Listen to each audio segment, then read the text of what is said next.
Hello, this is Dr. Oz. In this video, I would like to talk about operations and productivity. And it's important to understand the difference between operations management and supply chain management. Operations management is more internal focused, versus supply chain management sees the whole chain of different companies. So let's start with operations management. I would like to start this with a company example here. And this company is Hard Rock Cafe. It's a restaurant founded in London. And its headquarters is located in Orlando, Florida. Expand worldwide in 1982. And USA, there is no franchise for this company. It's all owned, those locations, by the corporate. But they do offer franchise in other countries because they do not want to have the risk in other countries in general. They own also hotels and casinos, and it's important to understand that their operations include human resources, inventory management, location strategies, scheduling, and quality control. Again, first opened in 1971, and now they have 191 restaurants in over 61 countries, and they are more selling experience than really the food itself. And you can look at the locations of Hard Rock Cafe. They are pretty much all around the world, especially in the big cities. In this operations slide, I will define what's operations management. I will explain distinction between goods and services. I will talk about the difference between production and productivity. And I will compute single factor productivity as well as multi-factor productivity. So production is the creation of goods and services. So when we say production, it doesn't necessarily mean goods, it could be services as well. And operations management, or OM, is the set of activities that create value. Again, it has to create value, and creation of value should be based on the consumers in the form of goods and services by transforming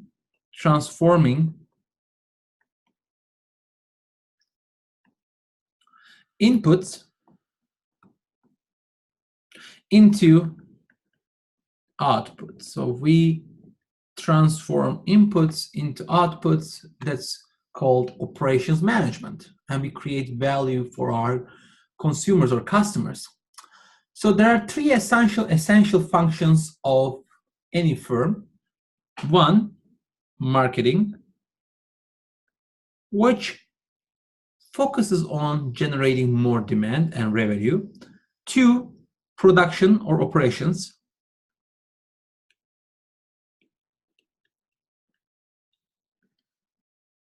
creates the product or services, in this case, goods or services. And three, finance and accounting. And they deal with tracks of how well the organization is doing, whether they pay their bills, the collection of money, and so on. So let's give an example of commercial bank. Operations, we have teller scheduling, check clearing, collections, security, maintenance, etc. Finance is dealing with the investment, securities, real estate, accounting, and auditing. Marketing looks at how can I increase loans, commercial loans, industrial loans, and financial loans, and so on. Let's look at another organization chart. An airline company, operations, all the ground support equipment, maintenance, operations, flight operations, management, science here. And in finance, we have accounts payable, accounts receivable, cash flows, and so on. Marketing will look at the tariffs, sales, advertising, and so on. Another example could be manufacturing firm.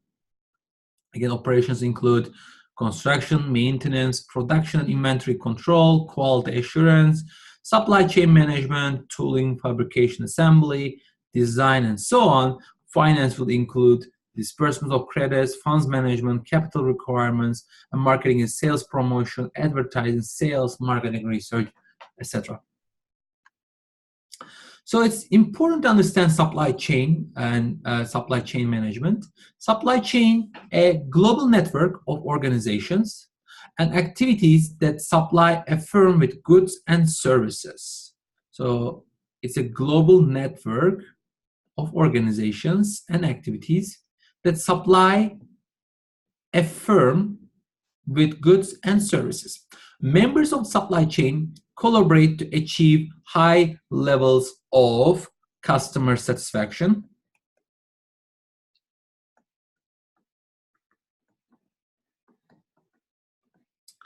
efficiency, and competitive advantage.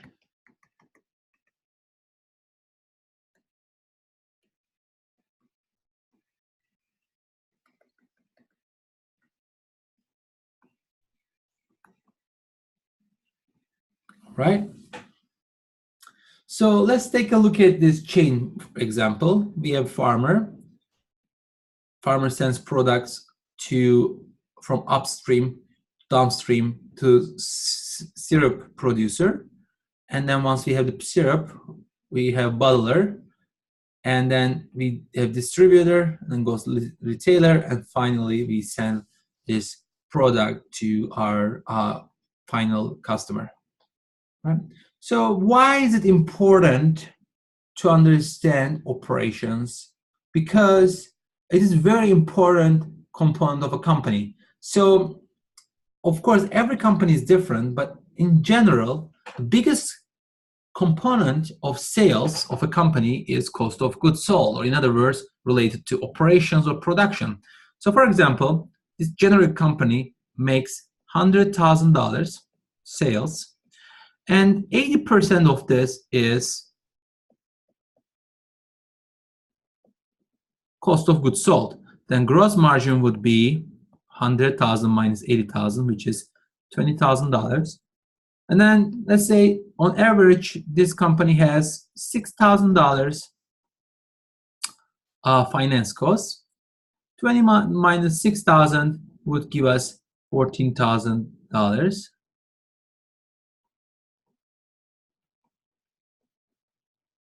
subtotal. And then we have to pay taxes, assuming the 25% tax bracket, $3,500 tax.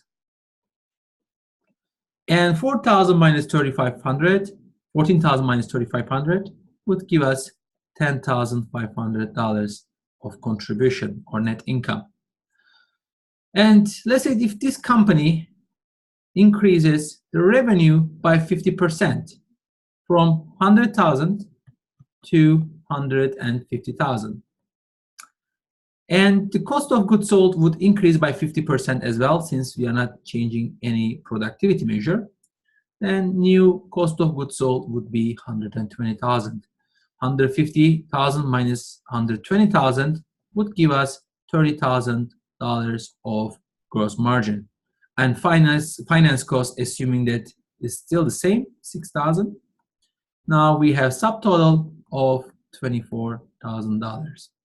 And if we again pay 25% tax, that would be 25% of 24,000 would be $6,000.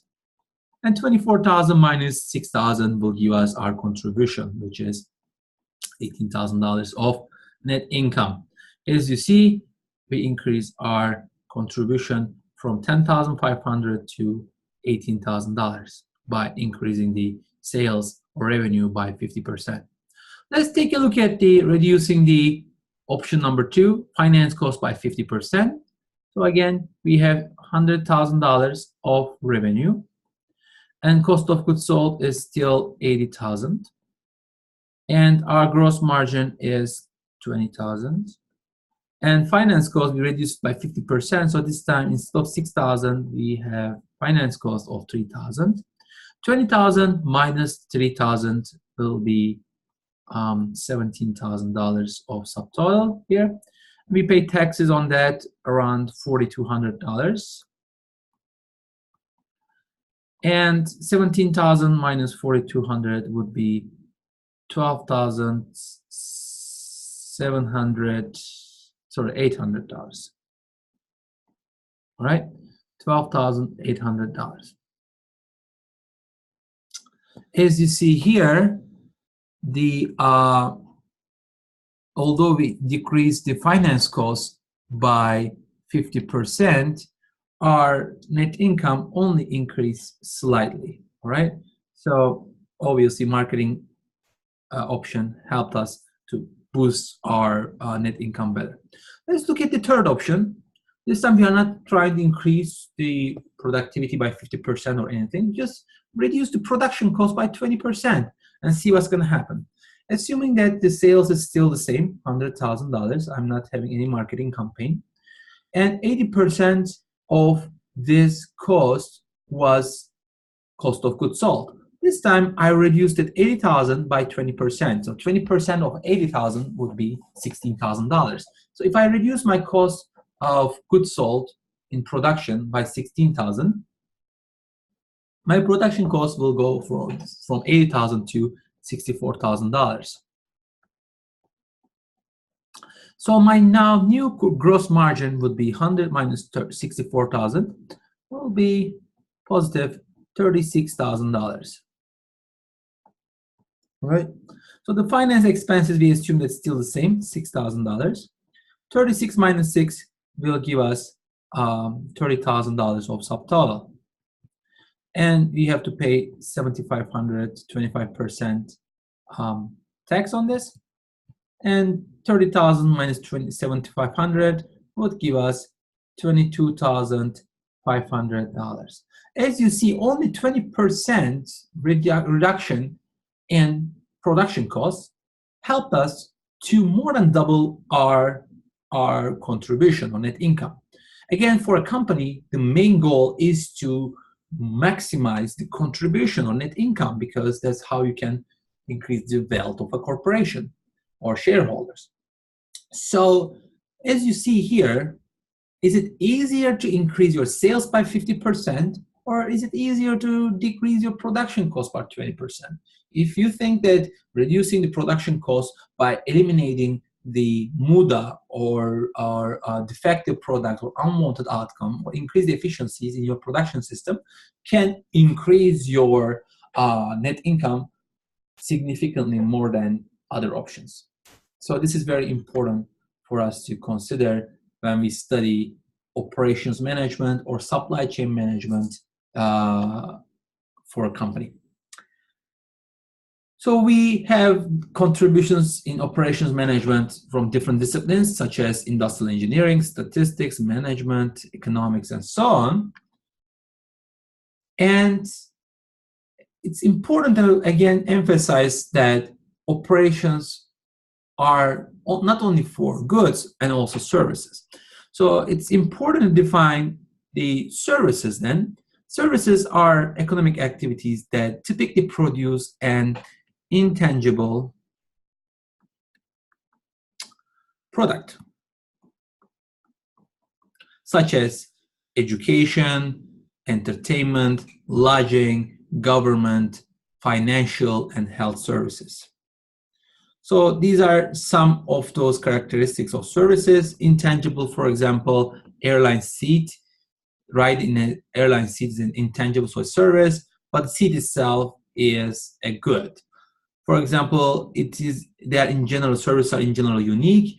Your investments and medical care are unique to you, but for goods, similar products produced, like iPods or iPhones or so on. In the United States, we see a big transformation, and as you see here, the service industry is growing and growing, and we are more than 80% based on service in the United States, and really less than 20% is manufacturing. And as you see here, agriculture is almost dead in terms of employment. Let's take a look at the subcomponents. As you see, 85.2% of the employment is in service sector.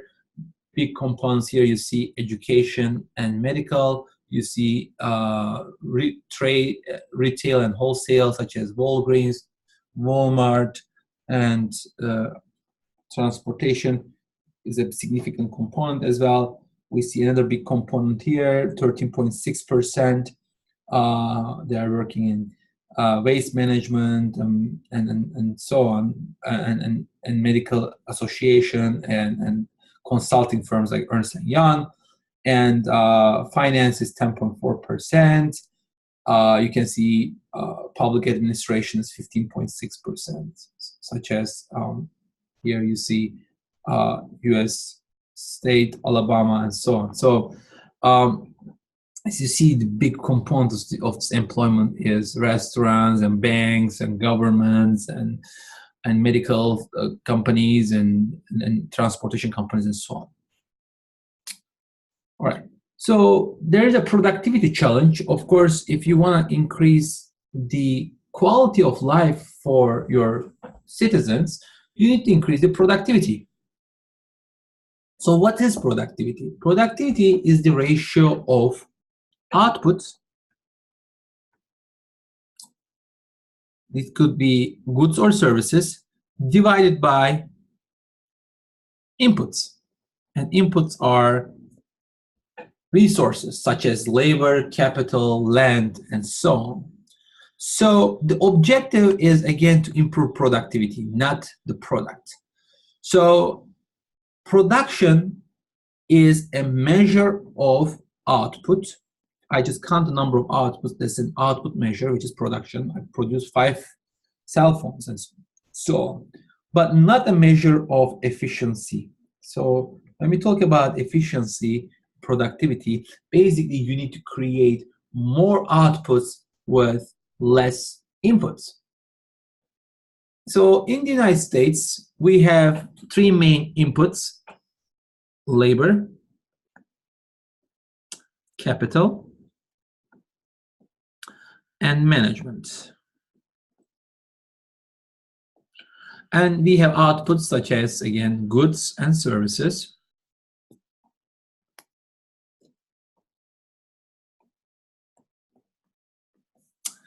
And then in the United States, we increase the productivity every year on average by 2.5%. But most of this productivity really comes from the management. 52% of it comes from management. And 38% comes from capital.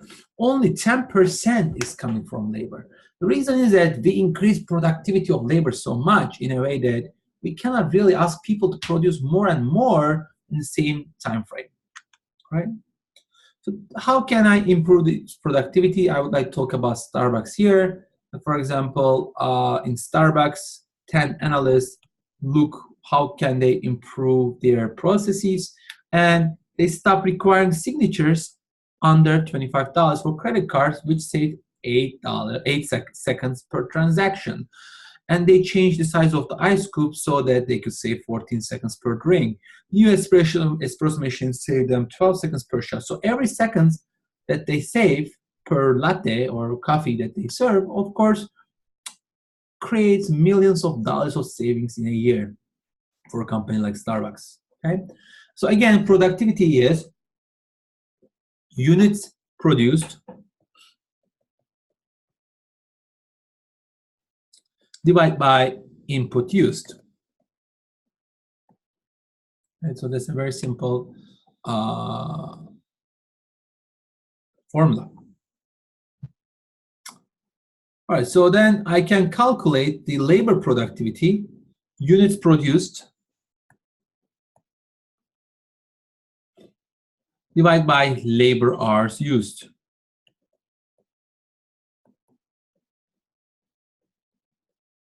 An example, if I produce 1,000 units with 250 labor hour, then basically my productivity is 4 units per labor hour. And this is called one resource input, which is single factor productivity, because I only consider one input, in this case, it is labor hour. Also, I could consider multiple factor. Again, my numerator would be output, but this time my denominator would be combination of different inputs, such as labor plus material plus energy plus capital plus miscellaneous, and so on. And this is known as total factor productivity.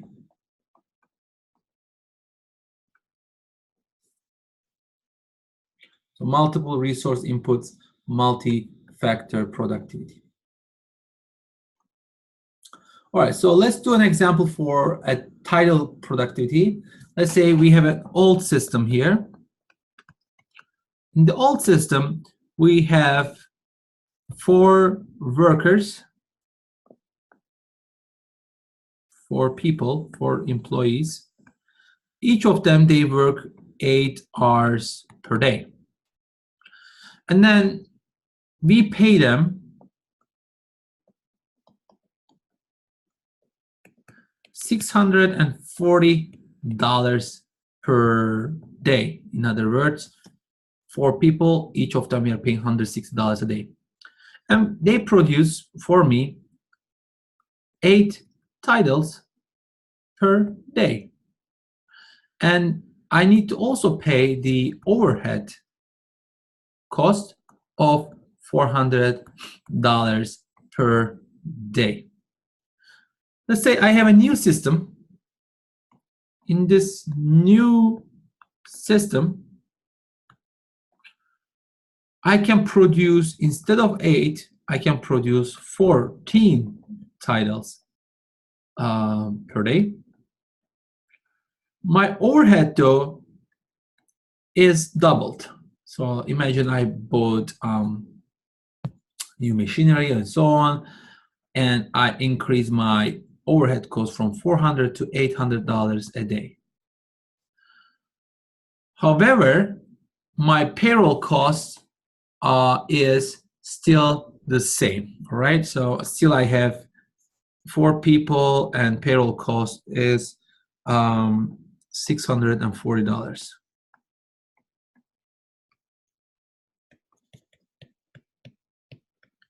per day. All right, so then old labor productivity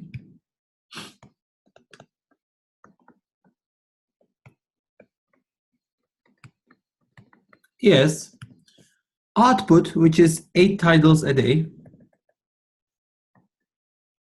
divided by inputs, which I hired 4 people for 8 hours each, so 32 labor hours. So if I divide 8 by 32, that would give me 0.25 titles per labor hour. That's my productivity measure right here, 0.25. On the other hand, my new labor productivity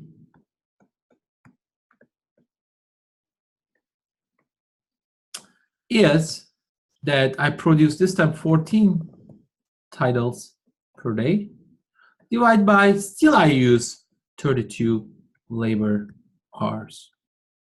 You divide 14 by 32, that would give you the productivity measure of 0.44 roughly. Again, titles per labor hour. As you see, I didn't do any improvement in my efficiency of labor hour per se, but this new overhead cost helped me a lot. And if I just use single factor productivity measure, it looks like I'm more productive in terms of my labor hour. So I can produce now more, almost double titles per labor hour, right? So now what I would like to do is I would like to talk about the current challenges in the operations management. Globalization is one big challenge because companies go abroad, different countries, and the product, before we consume them, they travel the world pretty much. And that that increased importance of partnering with your supply chain, so that now companies are not competing with one another. It's more like supply chains compete against one another. And we need to consider about sustainability, so environmental impact and social impacts as well. And rapid product development is very important. Inditex is a good fashion company, is a good example of that. We need to change the fashion or the product so quickly based on customer needs and expectations, and we should even go beyond their expectations. And mass customization is so important, especially in car manufacturing and clothing. Although it's mass production, but it's not identical, we still customize it based on customer taste. And lean operations, eliminating unnecessary activities, are important as well. All right, that's it for operations management. I hope you learn and enjoy supply chain management. Until next time, take care.